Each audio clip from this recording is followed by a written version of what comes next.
Forging. If you do it right, you can save yourself a lot of time. It's either a knife or a piece of scrap metal after that. Heat it up to the critical temperature. Kind of a nice orange, reddish orange. And it gets a nice, that band of orange along the edge. You can see a hardness line in the blade where the knife gets its soul.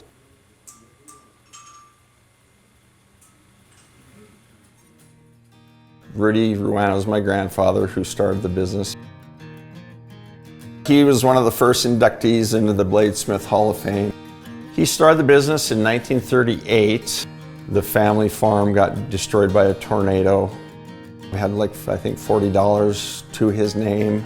Loaded up his wife, her 3 kids, including my mom, and heading west to Seattle looking for a job. And his trailer broke down by the Blackfoot River here. Grandpa asked the owner of this shop where we're at now if he could borrow some welding equipment. Guy watched him doing some welding. He said, "You weld pretty good. Do you want a job?" And he said, "Sure." So that's how things got started here. He had a background as a farrier in the cavalry, so did some blacksmithing and made a few knives.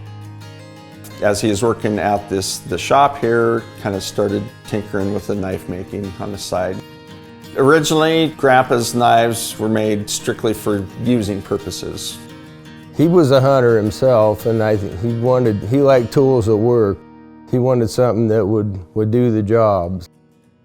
Grandpa's original plan was to retire at the age of 65.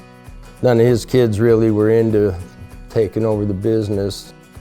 Dad was very artistic, liked working with his hands. He quit his job at the phone company and asked Grandpa if he could come to work for him. Dad thought it'd be a shame if the business just faded away. Grandpa said, "Well, I'll give you a year, and if it works out, great. If not, you're done." He ended up working with him for 20 years. I think Grandpa said he's one of the best hammer men he'd ever seen. Back when we were in grade school, we'd walk right by here from the bus stop. If Mom wasn't home, I'd come in and just kind of watch Dad and Grandpa work. I remember being scared at first, just when I was real young, seeing the sparks fly. I was like, "Oh, Dad's gonna catch on fire." So. This was the only room back then, so it was way different. But I think we had 2 incandescent light bulbs in the whole room, so it was a little hard to see. Mark started in 1976, the year he graduated high school, if I remember correctly. Well, I started cleaning up the shop on Saturdays when I was 14 and basically just sweeping up. Grandpa was not the best teacher, I'll put it that way. Not the most patient teacher, but he was good at what he did, and he got the point across pretty quick. Kind of had me start polishing handles and doing some of the easier stuff that you can't screw them up as easy. So yeah, kind of worked up from there. It took a while. I thought I was pretty good, right off the bat, like all young kids do, but it took a while before I realized that, it takes time to be really good at this. Probably after about 10 years or so, I thought, yeah, I'm starting to get it figured out. And I started part-time here in 1984 while I was going to school at the U of M.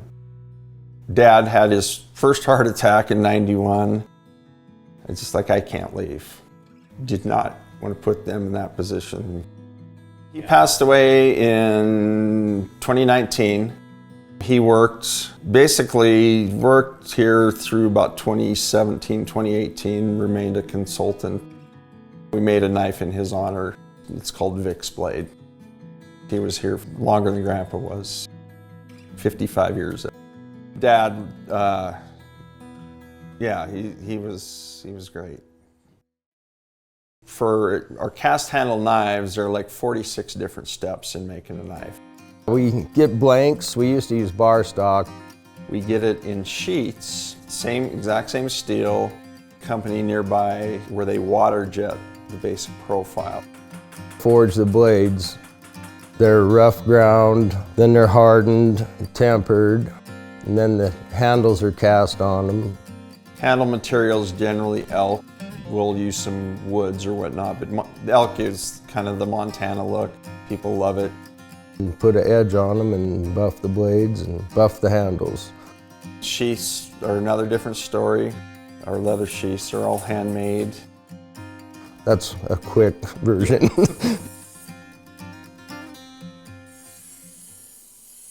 My brother, he's more the artistic one, so he grinds the blades without a jig. It sounds pretty simple. Actually doing it, it's hard to maintain that angle. You can practice all you want and get better at it, but I think some people are born with that artistic talent.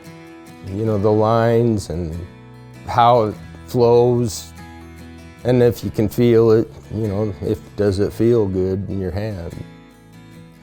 I've tried to think about how many I've made, and I go, I don't even have a clue. Several thousands, if not 100,000. I believe I heard my brother say he's never made the perfect knife. I'm figuring it out, getting closer to having it figured out. At some point, you just kind of, it's like that, I think that's good enough. I'm not perfect. Nothing I make is gonna be perfect either, but you try and get it as close as you can, so. Try and make something that's functional, but that's beautiful too. If we wouldn't want to own this knife, it will not leave this shop. My dad and grandpa both worked till they were 80 years old, 5 to 6 days a week. We don't want to do that. We're hoping to find somebody that will want to take this business over. It has to be the right person.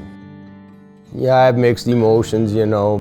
We're gonna do the best we can, keep it going, but there'll come a time, you know, all things must pass.